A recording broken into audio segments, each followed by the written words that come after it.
centro a Montebelluna scattano gli ammonimenti per 3 giovanissimi, un 14enne, 2 addirittura 12enne.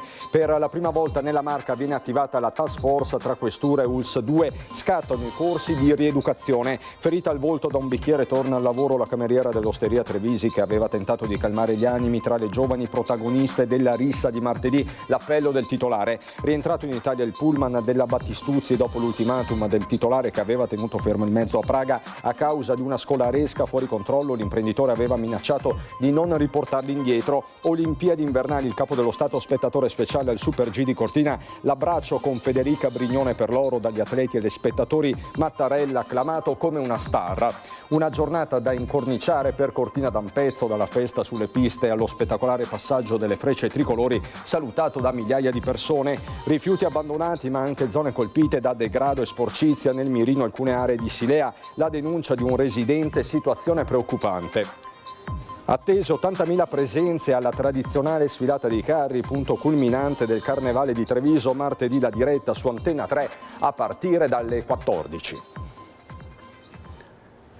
Bentrovati, buonasera telespettatrici, telespettatori di Antenna 3. La cronaca dunque in primo piano per questa edizione trevigiana dei nostri telegiornali con gli ammonimenti del questore di Treviso nei confronti di 3 giovanissimi, un 14enne e 2 dodicenni addirittura. Pensate, per la prima volta nella Marca trevigiana viene attivata anche la task force educativa tra questura e ULSS 2. Scattano dunque i corsi di rieducazione. Questi giovanissimi si erano resi autori di 2 violente rapine a Montebelluna a fine dicembre.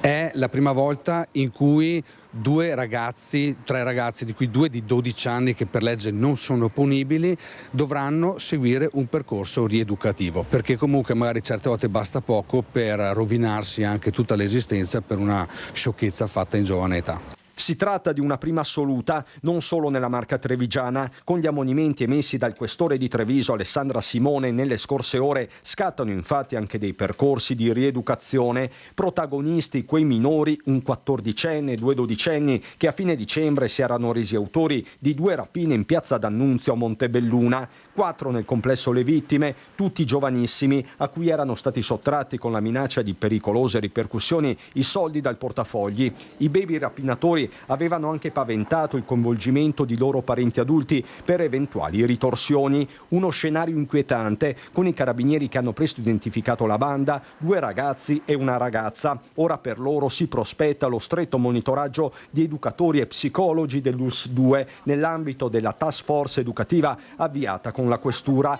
2 le fasi: primo il coinvolgimento della famiglia, secondo quello della scuola, con un occhio di riguardo al tempo libero. E poi nel pomeriggio seguirlo chiaramente all'interno o col mondo del volontariato, quindi facendo assistenza nei centri servizi o altre con i CEOD, oppure facendo sport e quindi un rapporto con le associazioni sportive. Questo per fare in modo di creare quell'ambiente, quell'humus dove la persona, il minore, possa reintegrarsi bene all'interno della propria comunità. Fino a oggi di fatto non c'era nessun percorso istituzionalizzato per i minori di 14 anni che, se da un lato restano non perseguibili penalmente, dall'altro ora possono essere recuperati. È anche doveroso, nel momento in cui questo compie un atto delittuoso, che venga seguito in modo serio, come farà ovviamente l'ULSS, per fare in modo di essere rieducato. Poi potremmo anche aprire una parentesi sulle famiglie, perché anche certe famiglie dovrebbero essere probabilmente rieducate. Non mi sto riferendo a casi di specie, ma parlo in generale. Maranza, bulli, violenza giovanile. Il fenomeno, al di là dei termini, interroga tutte le generazioni a Montebelluna come altrove. Comunque servono, dipende come vengono fatti sti corsi. Se viene insegnato loro il rispetto, l'educazione, e dopo bisogna però interpellare anche i genitori di questi ragazzi, perché dipende tanto anche dalla famiglia. La famiglia deve essere il perno di tutto. Meno male, chissà che si faccia qualcosa, perché è veramente diventata una cosa un po' importante anche per me, che avevo attività qua in centro. Avere questi ragazzi, cioè, tiene fuori da gente comune, ha paura di venire in centro, di fare spese, di fermarsi. Si devono fare qualcosa, perché è diventato veramente un problema non indifferente. La furibonda lite scoppiata per ragioni sentimentali fuori dall'osteria Trevisi. Siamo in pieno centro a Treviso. Torna al lavoro la cameriera che aveva tentato di calmare gli animi e che era rimasta ferita al volto con un bicchiere. I fatti martedì sera, con il titolare che lancia un appello diretto al comune. Qui in vicolo Trevisi dice: servono telecamere e servono luci. La mia dipendente ha dei punti, questa sera lavorerà perché ha coraggio e va avanti così, però insomma è un po', non dico traumatizzata, ma insomma non è stata una bella esperienza per lei, credo, ecco. Eppure Chiara, questo è il nome della cameriera dell'osteria Trevisi, era intervenuta solo per cercare di rasserenare gli animi in una serata come tante. Sono circa le 22 quando una coppia, un lui e una lei ventenni, seduti al tavolino esterno del locale, viene raggiunta da una coetanea in evidente stato di alterazione. Credo sia una questione di cuore, mi dite, contro una nuova fidanzata del ragazzo. E da là sono partiti tiramenti di cappelli, cose eccetera eccetera. La mia dipendente ha provato a far tranquillizzare le cose, è uscita tranquillamente, e questa ragazza qua, che non è una nostra cliente assolutamente e che non aveva bevuto qua, ecco, parliamoci chiaro, non aveva bevuto qua, mai conosciuta, mai vista, ha preso il bicchiere, uno dei bicchieri, e l'ha lanciato contro la faccia della nostra dipendente. Non una storia di baby gang o bullismo, ma una sorta di regolamento di conti passionale. A intervenire sono anche i militari dell'Arma. Una scena praticamente violenta che è durata poco, dopo non si sono aggiunti altri, come li chiamate, si dicono adesso, i Maranza, le baby gang, niente, c'erano loro tre e basta, un paio di clienti all'interno che hanno anche sollecitato ai carabinieri di portarla via, perché questa ragazza continuava a urlare, era veramente sotto effetto molto ovviamente di qualche droga particolare. Resta la questione di fondo, ovvero la gestione di atteggiamenti aggressivi dentro e fuori i locali, più in generale il tema della sicurezza urbana. Su questo Toniello, titolare dello storico Trevisi da oltre 30 anni, lancia un appello preciso. Come avevo chiesto al sindaco, presente lui già un anno e mezzo fa con tutti i miei colleghi qua del vicolo, ho chiesto per cortesia mettete un paio di telecamere, ma è passato un anno e mezzo e nessuno ha più sentito niente. E un'illuminazione alla sera un po', anche perché adesso le luci di Natale sono state tolte, quindi il buio c'è. Chiediamo aiuto al comune di illuminare e di sorvegliare la nostra piazza. Sullo sfondo anche la petizione promossa da alcuni cittadini con cui si chiederebbe di limitare l'orario di attività dei locali nelle ore notturne, questione che ritorna periodicamente qui come altrove. Vuoi che chiudiamo all'1 invece che alle 2? Perfetto, non è quello il problema. Però insomma bisogna parlare prima di essere così battezzati come posto brutto, cupo, eccetera. Ripeto, sono qua da 30 anni. Basta guardare la mia storia. Convivere tutti è possibile, non esagerare, ma convivere tutti è possibile. Sta rientrando in Italia il pullman della Battistuzzi dopo l'ultimatum del titolare Vito, è il caso che abbiamo osservato ieri sera. Vito Battistuzzi, che aveva tenuto fermo il mezzo a Praga a causa di una scolaresca padovana decisamente fuori controllo. La strigliata è servita, i ragazzi si sono calmati, dice l'imprenditore coneglianese, che aveva anche minacciato di non effettuare il viaggio di ritorno previsto proprio per oggi. La corsa è ripresa, questa mattina alle 7 regolarmente sono partiti e hanno fatto anche la sosta a Mauthausen come era di programma. Diciamo c'è un po' di rigidità, di poca collaborazione con l'autista rispetto agli insegnanti, il rapporto è freddo però ovviamente questo tutto clamore che ha fatto la cosa ha impaurito un po' sia gli insegnanti che i ragazzi. Adesso si stanno comportando, da quello che mi dice l'autista, sono circa a Salisburgo in questo momento, e si stanno comportando bene. Alla fine l'ultimatum ha funzionato e la scolaresca padovana in gita a Praga ha ripreso la strada di casa a bordo del pullman della ditta coneglianese Battistuzzi. L'alternativa del resto era rimanere a piedi nella capitale della Repubblica Ceca. Lo stesso titolare Vito lo aveva messo nero su bianco con tanto di lettera dopo aver registrato comportamenti fuori controllo da parte degli studenti sia dentro che all'esterno del mezzo. Rifiuti, sigarette, notti insonne, causa chiasso, con l'autista che si era rifiutato di procedere con il viaggio. Massimo in tal senso il sostegno del titolare, che ha così voluto ribadire un concetto fondamentale. Quando parliamo di sicurezza, in questo caso parliamo di due sicurezze dal mio punto di vista. Parliamo di sicurezza dell'utenza, degli utenti che sono seduti a bordo dell'autobus, ma parliamo anche di sicurezza sul lavoro dell'autista che sta guidando. Ma non è sempre così. Nei mesi scorsi una scuola di San Vendemiano, che era stata ripresa in forma bonaria per aver lasciato delle cartacee sul pullman dopo una gita, era corsa ai ripari, non solo con una lettera formale di scuse da parte della dirigenza, ma anche con messaggi diretti degli studenti all'autista. Insomma, fa intendere Battistuzzi, scuole e genitori, se vogliono, possono fare la differenza e potrebbero farla anche in questo caso, che è ben più grave. Io ritengo che non devo io chiedere la lettera di scuse, ma dovrebbero essere le coscienze di queste persone, genitori, quando arriveranno a casa e ne parlano, la loro coscienza dovrebbe spingerli a scusarsi con chi merita le scuse. Non è un ragazzo che va in giro a spasso così per divertirsi, ma è un padre di famiglia che sta lavorando e che ha il diritto di essere rispettato e di viaggiare in sicurezza.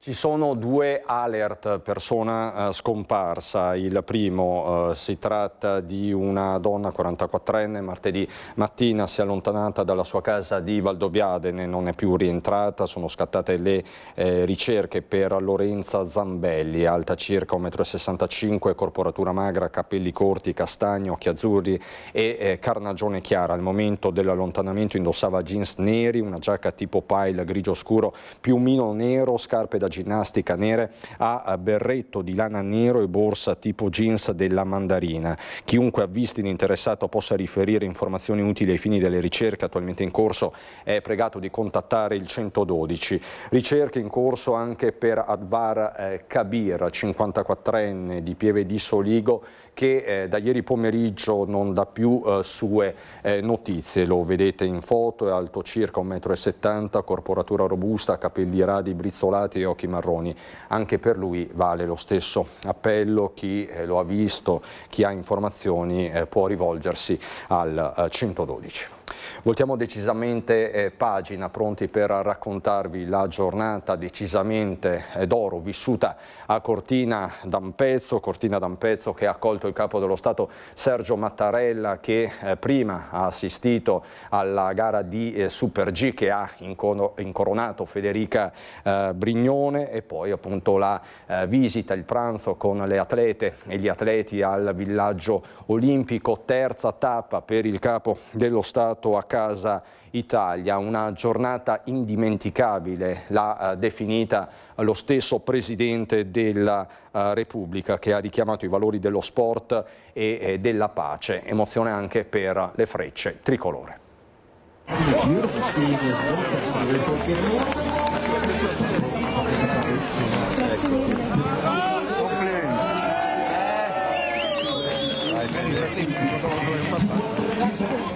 È questa l'immagine di una giornata indimenticabile, aggettivo usato più volte dallo stesso Presidente della Repubblica Sergio Mattarella, che a Cortina ha portato alle atlete impegnate nel Super G il supporto di un intero paese. L'abbraccio con Federica Brignone è liberatorio. Quanto sofferta è stata la reazione del Presidente alla caduta dell'altra grande azzurra, Sofia Goggia. Con lui c'è anche la Presidente del Comitato Olimpico Internazionale, Kirsty Coventry. Ma il sostegno alle atlete e agli atleti si vede anche nei piccoli gesti, con Mattarella accompagnato dalla figlia Laura, che pranza al villaggio olimpico dopo aver salutato anche le autorità locali, a partire dal presidente della regione Alberto Stefani, il sindaco Gianluca Lorenzi, il presidente della provincia di Belluno Roberto Padrin, lo stesso Giovanni Malagò, i vertici del CONI. Siete ben arrivato. Grazie a lei. Ma l'accoglienza non è solo istituzionale. Nel pomeriggio davanti Casa Italia, meta finale del viaggio a Ampezzano, partono gli applausi da ogni angolo della strada.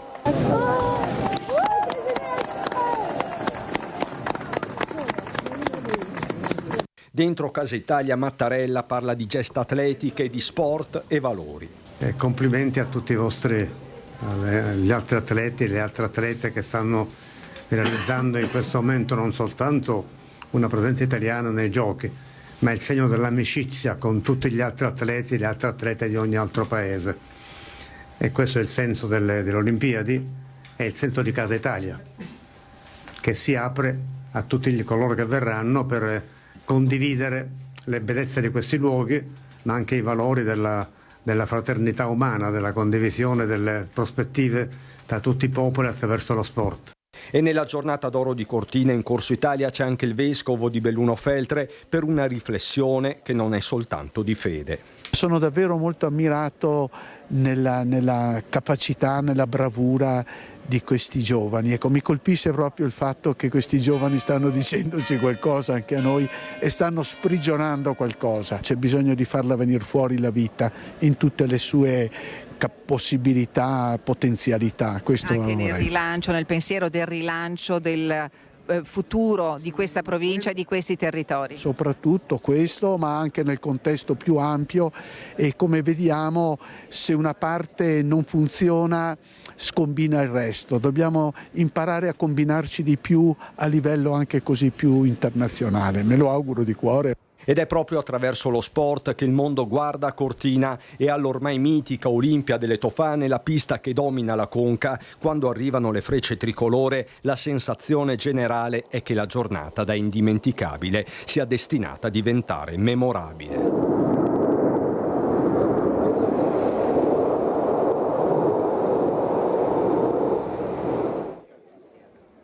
A Cortina per noi c'erano Tiziana Bolognani, le immagini che vedete sono quelle di Simone Merlo, e poi c'è Lindsey Vonn che, come sapete, è ricoverata al Cafoncello, la grande campionessa americana che domenica è rimasta vittima di un terribile incidente proprio a Cortina nel corso della gara della discesa. Di lei è tornato a parlare nelle scorse ore il direttore generale dell'ULS 2 Francesco Benazzi.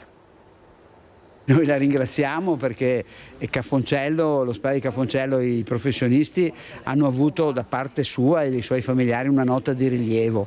Questo ci fa veramente un estremo onore. Il direttore generale dello SLUE 2 Benazzi ringrazia la campionessa americana di sci Lindsey Vonn per le parole spese da quest'ultima nei confronti dei sanitari del Cafoncello. Grazie per l'incredibile staff medico, ha scritto sui social la Vonn, pubblicando la sua prima foto dal letto dell'ospedale trevigiano dove è ricoverata da domenica pomeriggio dopo il grave infortunio durante la gara di discesa libera sulla pista Olimpia di Cortina. Subito sottoposta ai primi 2 interventi per ridurre la frattura composta alla tibia sinistra e prevenire complicazioni legate al gonfiore e alla circolazione del sangue, la sciatrice statunitense ha subito una terza operazione. È stato sottoposto a un terzo intervento, comunque che è riuscito bene, per cui l'augurio che noi facciamo alla FON è veramente di riprendersi prestissimo e di avere la possibilità di tornare tranquillamente con i suoi cari nel suo paese. Nei prossimi giorni i sanitari trevigiani insieme allo staff della VON decideranno quando la campionessa statunitense potrà essere dimessa per rientrare nel suo paese. Il successo oggi ha un significato completamente diverso rispetto a qualche giorno fa. Sto facendo progressi e so che starò bene, ha scritto ancora la sciatrice, ringraziando tutti coloro che le sono stati accanto in questi giorni difficili, mostrando poi i tanti fiori ricevuti. Intanto anche il presidente della regione Alberto Stefani ha voluto ringraziarla.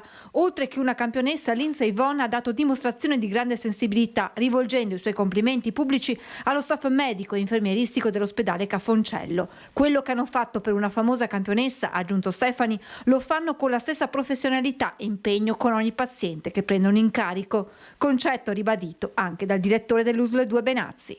Continueremo ovviamente a fare il nostro lavoro con tutti i cittadini del Veneto, perché questo è il nostro compito, a prescindere che siano grandi campioni come la VON, ma un cittadino qualsiasi ha lo stesso trattamento di un grande atleta. Benazzi, che questa mattina era a Castelfranco Veneto con l'assessore regionale alla sanità Gerosa per parlare delle sfide della riorganizzazione del sistema sanitario regionale dai centri specializzati alle case di comunità. Per noi c'era Francesca Bozza.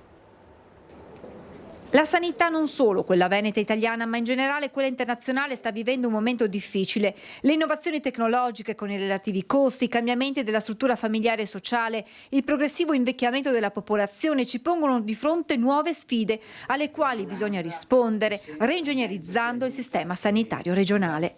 L'analisi è dell'assessore alla sanità Gino Gerosa a Castelfranco per la consegna da parte di Confartigianato di una nuova ambulanza. Incentivare la sanità di prossimità e quindi le case di comunità, l'assistenza domiciliare integrata, l'aiuto ai più fragili, che sono anche i più anziani, molto spesso con più comorbidità, e poi pensare ai centri di eccellenza che siano disseminati, questi centri di eccellenza, sul territorio regionale. È in questo scenario che troverà collocazione l'ospedale di Castelfranco, dove sembra sempre più vicino il progetto di accorpamento delle chirurgie dell'ULSS 2 e dello IOV. Si tratta di un importante punto di forza per dare ai cittadini una risposta a 360 gradi, partendo dalle urgenze, emergenze, fino agli interventi oncologici, e il commento del direttore generale Francesco Benazzi.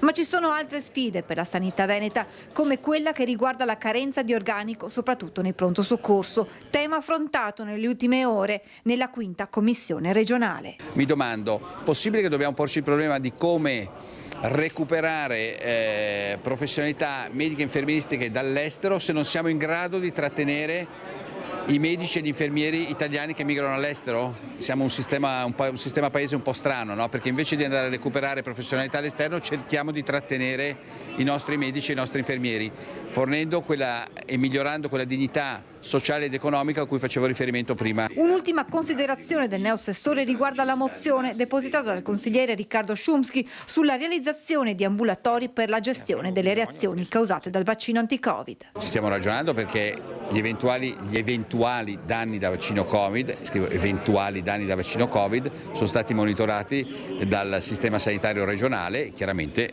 non verranno abbandonati quei pazienti.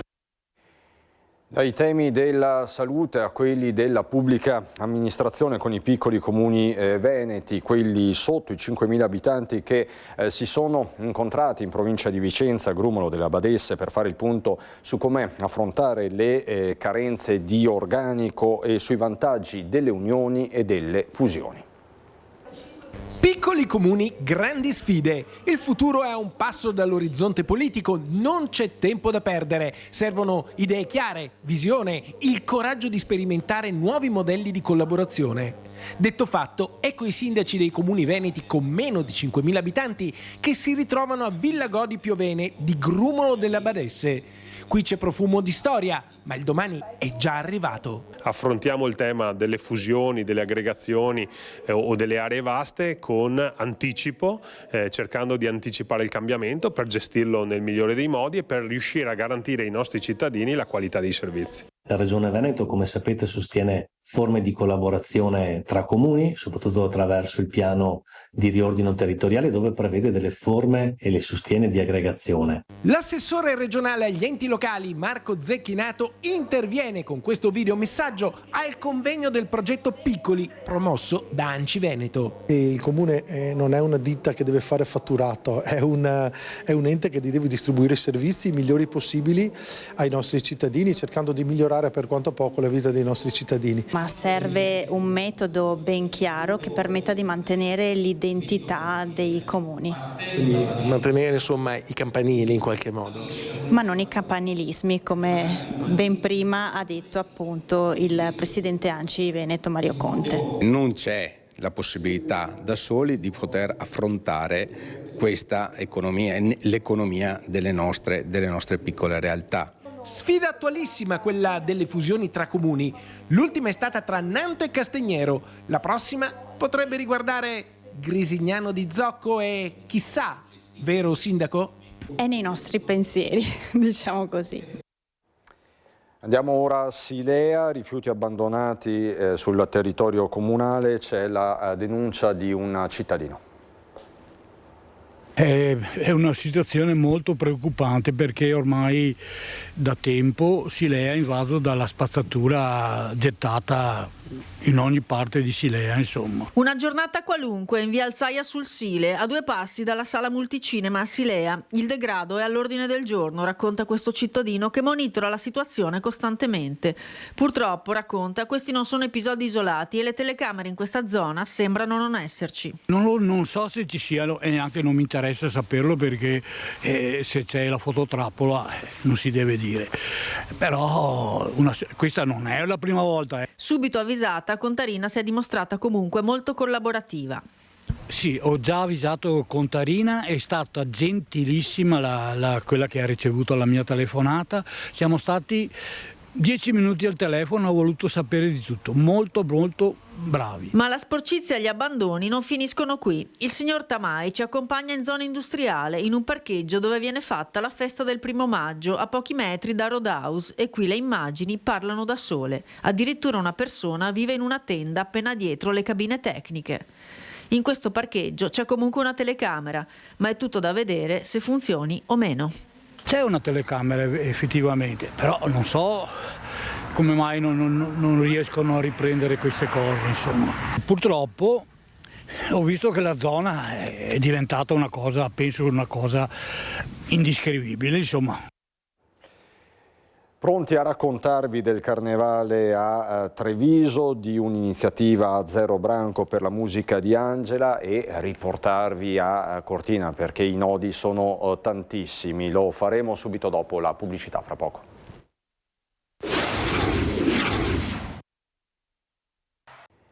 Di nuovo in diretta per andare a Treviso dove è tutto pronto per il culmine del carnevale. Martedì la tradizionale sfilata che Antenna 3 vi trasmetterà rigorosamente in diretta a partire dalle 14.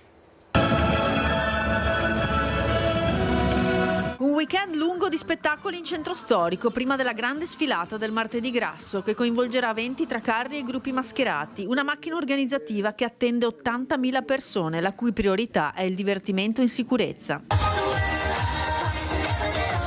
È una macchina enorme che parte dovendo dare risposta a tutti i vari aspetti che una manifestazione pubblica di questa entità richiede, quindi sicuramente la capacità da parte dal punto di vista artistico di tutti coloro che allestiscono i carri, ma poi tutto l'apparato che ovviamente supporta questo, che è soprattutto l'apparato legato alla sicurezza, legato all'organizzazione proprio della città. Si parte sabato 14 e domenica 15 con gli spettacoli per i più piccoli, tra circensi e cantastorie, spettacoli di giocoleria, equilibrismo e musica tra le vie del centro che sorprenderanno passanti e curiosi.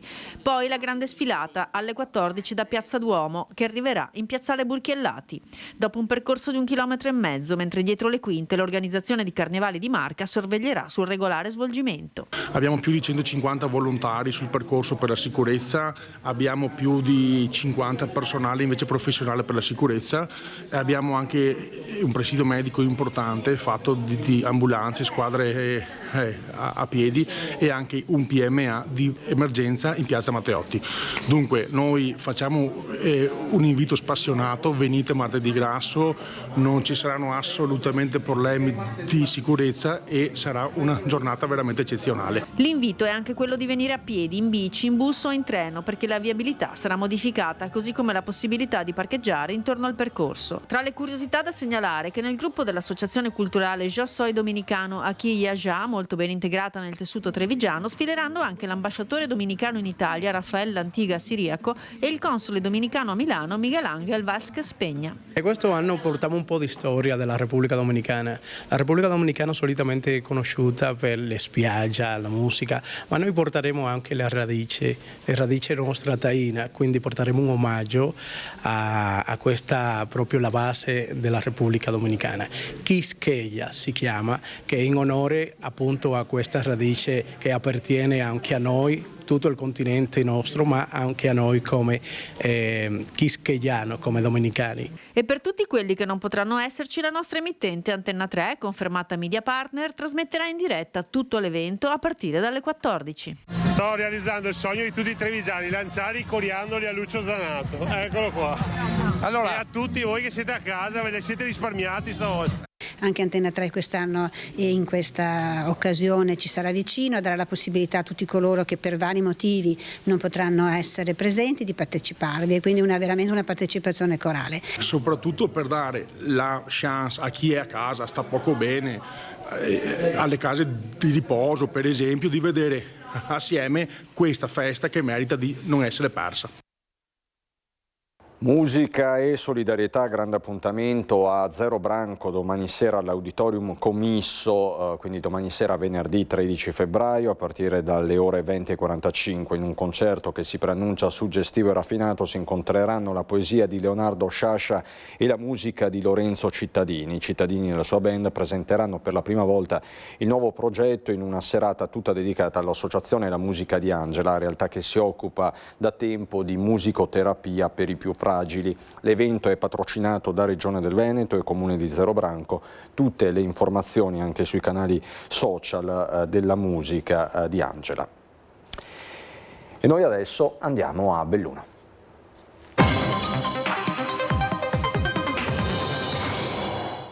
Della giornata memorabile di Cortina già vi abbiamo parlato con le immagini di Simone Merlo, le testimonianze raccolte da Tiziana Bolognani, il capo dello Stato che ha partecipato alle gare al Super G, assistito alla gara e quindi all'oro olimpico di Federica Brignone, capo dello Stato che è stato al villaggio olimpico, poi a Casa Italia. Giornata quindi indimenticabile, memorabile, ma restano tanti i nodi sotto i cieli di Cortina, il nodo quello del turismo, perché paradossalmente queste Olimpiadi non hanno portato turisti sul territorio, un vero e proprio paradosso, e in tanti si stanno interrogando non solo all'ombra delle tofane. Olimpiadi invernali, sono o non sono o saranno un volano turistico? Qualche disguido c'è stato e qualche turista è stato perso per i dubbi sull'accessibilità dei luoghi. Accessibilità su cui fa chiarezza il presidente della provincia. Sembrava che bisognasse avere il pass per andare in qualsiasi parte della provincia di Belluno oltre Longarone, così non è, che la 203 Gordina veniva chiusa. Sono tutte abbastanza cose che poi sono modificate in corso d'opera, quindi si può girare liberamente per tutta la provincia di Belluno, eccetto ovviamente Cortina e i mezzi sopra le 7-5 tonnellate che possono circolare solo dalle 21 alle 4, salvo quelli di prima necessità. Le località cadorine si sono riempite di addetti ai lavori, ma sono diminuiti i turisti veri e propri, come sottolinea il sindaco di Calalzo, nel cui comune, per chi fosse interessato, qualche stanza libera si trova.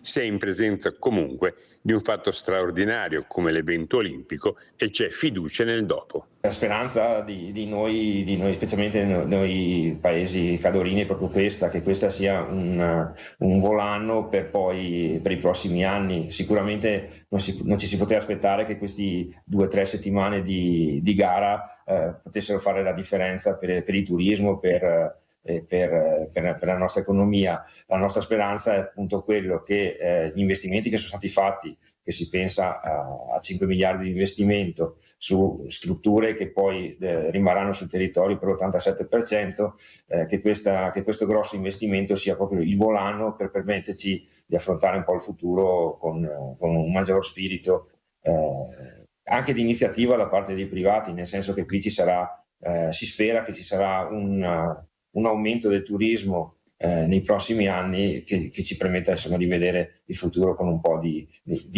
sano ottimismo. C'è però un fenomeno legato all'andamento del turismo, quello del prezzo delle case, che ça va sans dire alle stelle. Abbiamo l'analisi di un esperto del settore, lo abbiamo interpellato. L'assegnazione dei mondiali e delle Olimpiadi alla Regina delle Dolomiti ha rimesso in moto una serie di investimenti nel mercato immobiliare di Cortina, che è prevalentemente costituito da italiani e che da 2 anni si muove con cauta prudenza, ma con un trend in miglioramento. Ecco come la situazione è vista e valutata dagli agenti immobiliari, che hanno il polso di una situazione che registra un calo dei turisti abitudinari. C'è sicuramente un calo, ci aspettavamo il tutto esaurito, magari non lo abbiamo raggiunto, e questo perché probabilmente prima dell'inizio delle Olimpiadi qualcuno ha pensato di poter gonfiare un po' troppo i prezzi, adesso vediamo che qualcuno li ha abbassati. Rimangono comunque molto alte le aspettative per il dopo Olimpiadi, anche e soprattutto dal punto di vista dell'andamento turistico. Sì, è un peccato perché magari dei turisti hanno pensato di spostarsi dalle nostre montagne e andare in altri luoghi. Rimaniamo comunque ottimisti, le Olimpiadi per noi sono un punto di partenza, è un punto di partenza per far conoscere le nostre terre fuori dai nostri confini, quindi io sono sicuro che i prossimi anni vedremo tanti turisti da noi, tanti turisti che occuperanno i nostri alberghi e le nostre case vacanza, perché questo spettacolo che oggi vediamo in questo Corso Italia sicuramente affascinerà tutte le persone che ci vedono per televisione o che adesso ci vedono proprio in diretta, e quindi rimango ottimista. Ci sono poi i risvolti per la salute, per la sanità, con il Codivilla Putti, che è diventato policlinico olimpico. Al Codivilla Putti è arrivato anche il presidente della Regione del Veneto, Alberto Stefani. Il presidente della Regione Veneto, Alberto Stefani, ha visitato il Policlinico Olimpico allestito all'ospedale Codivilla, cuore pulsante dell'assistenza sanitaria per i Giochi invernali di Milano Cortina 2026, verificando di persona l'eccellenza della struttura messa in campo per l'evento olimpico. È un'emozione molto intensa, oggi tra l'altro nella giornata di un oro olimpico, siamo qui per anche rendere grazie al personale sanitario che poi lavorerà all'interno di questa struttura in maniera strutturale, e credo che se iniziative come questa funzionano, se iniziative come questa potranno ovviamente garantire a questo territorio i servizi migliori, dobbiamo rendere grazie al personale sanitario e alle associazioni, al terzo settore che ormai integra sempre di più anche la vita degli ospedali e dei presidi sanitari, e quindi sono qui anche e soprattutto per questo. Dopo il contratto di concessione pubblico-privato del 2019, i lavori di ristrutturazione del Codivilla hanno seguito un percorso complesso fino alla consegna dei locali per l'uso olimpico lo scorso 25 gennaio. Per il periodo dei Giochi il Codivilla è stato allestito come policlinico olimpico secondo le regole della guida CIO. La struttura, operativa 24 ore su 24 per il periodo olimpico, ha recentemente superato i primi stress test operativi. Nei giorni scorsi, infatti, il team multidisciplinare ha gestito con successo l'inquadramento diagnostico e la cura di atleti di calibro internazionale, dimostrando una capacità di risposta rapida ed efficace per patologie acuti e traumi. Il Codivilla è diventato durante il periodo olimpico e paraolimpico il appunto Policlinico Olimpico, una struttura di altissimo livello che ha al suo interno un pronto soccorso con l'area rossa, l'area verde, l'area gialla e l'area appunto dei codici bianchi, con dei posti di osservazione breve intensiva e dei posti appunto anche di isolamento. C'è un laboratorio all'interno del pronto soccorso per gli esami appunto urgenti. A fianco del pronto soccorso un'area radiologica altamente tecnologica con una risonanza da 1,5 Tesla, con un TAC di 256 strati, con i telecomandati radiologici appunto normali e anche con gli apparecchi radiologici portatili. Quindi direi una piastra, quella al piano 0, che comprende la piastra radiologica e il pronto soccorso, veramente di altissimo livello. E sarà grande festa domani a Falcade per Lucia Dalmasso, che a Livigno ha conquistato la medaglia di bronzo nello snowboard. La 28enne bellunese sarà accolta in un abbraccio azzurro collettivo, prima con un omaggio itinerante lungo le vie del centro, quindi a sera con una celebrazione al Pala Falcade, dove tutta la cittadinanza è invitata a partecipare. L'evento è stato organizzato dal Comune insieme all'emittente Radio Più a Gordina. È tutto, non ho ulteriori aggiornamenti da darvi né dalla provincia di Belluno né dalla Marca Trevigiana. È tutto per questa edizione, subito dopo la sigla c'è il meteo. Buona serata.